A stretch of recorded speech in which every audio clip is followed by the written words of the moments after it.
여러분, 배신과 죽음이 눈앞에 닥친 순간이 어떻게 영광의 순간이 될 수 있을까요?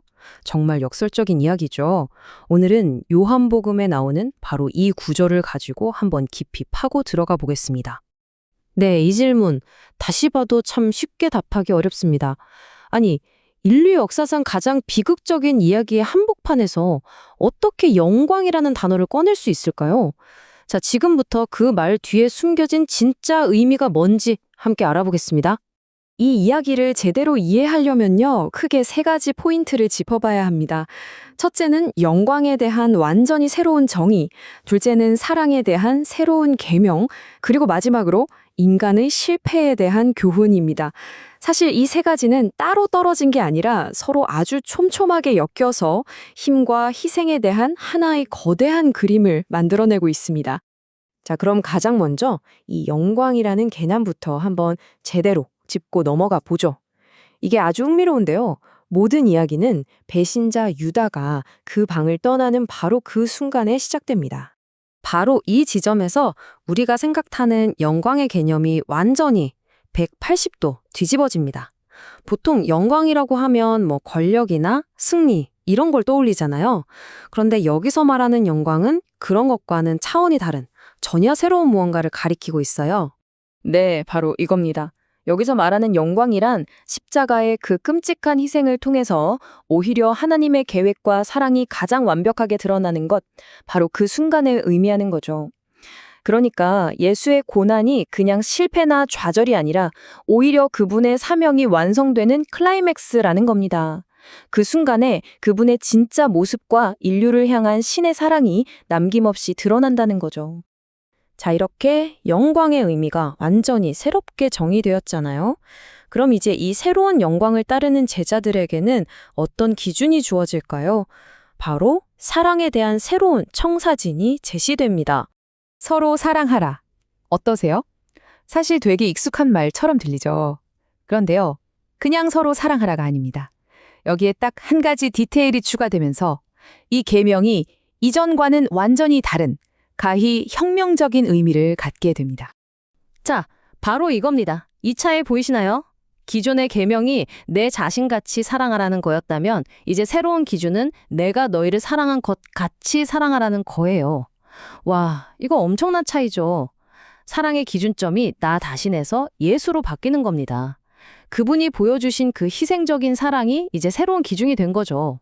결국 이 사랑은요, 그냥 말로만 하는 사랑이 아닙니다.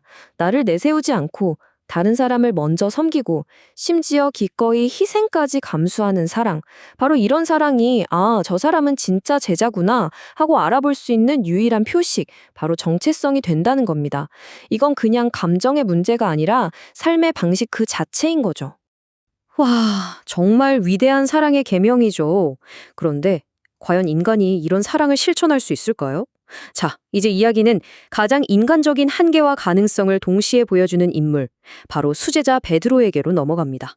베드로가 이렇게 말합니다. 주를 위해 제 목숨까지도 버리겠습니다. 와, 이 말을 할 때 베드로의 마음은 정말 100% 진심이었을 거예요. 엄청난 자신감과 확신에 차서 최고의 맹세를 하고 있는 거죠. 그런데 돌아온 예수의 대답은 정말 충격적입니다. 아니, 닭이 울기도 전에 넌 나를 3번이나 모른다고 할 거다. 방금 전 베드로의 그 뜨거운 맹세와는 정말 극명하게 대비되죠? 분위기가 순식간에 차갑게 식어버립니다. 아니, 왜 이런 이야기가 나오는 걸까요? 굳이 이 위대한 제자의 가장 치욕적인 실패를 이렇게 예고하는 이유가 뭘까요? 바로 이 극적인 실패의 순간에 우리가 절대 놓쳐서는 안 될 아주 중요한 교훈이 숨어있기 때문입니다. 사실 이건 그냥 베드로가 실패했다는 이야기가 아니에요. 이건 바로 인간이 자기 자신의 의지와 힘에만 의존할 때 그 한계가 어디까지인지를 아주 명확하게 보여주는 사건입니다. 베드로 한 사람을 망신 주려는 게 아니라 우리 모두에게 진짜 힘이 어디서부터 나오는지를 알려주려는 거죠. 자, 베드로의 이 실패를 통해서 우리가 배울 수 있는 건 크게 3가지입니다. 첫째, 아무리 의도가 좋아도 인간적인 자신감만으로는 부족하다는 것.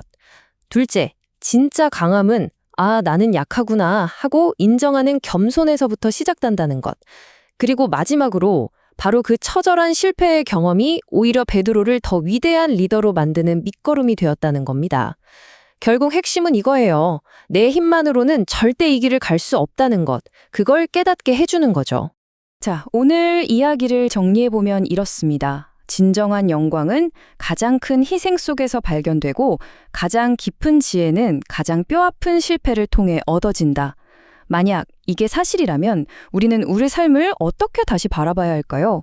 어쩌면 이 이야기는 지금 이 순간에도 우리 각자가 생각하는 성공, 힘, 그리고 사랑의 의미를 근본부터 다시 생각해보라고 아주 강력하게 도전하고 있는 건지도 모릅니다.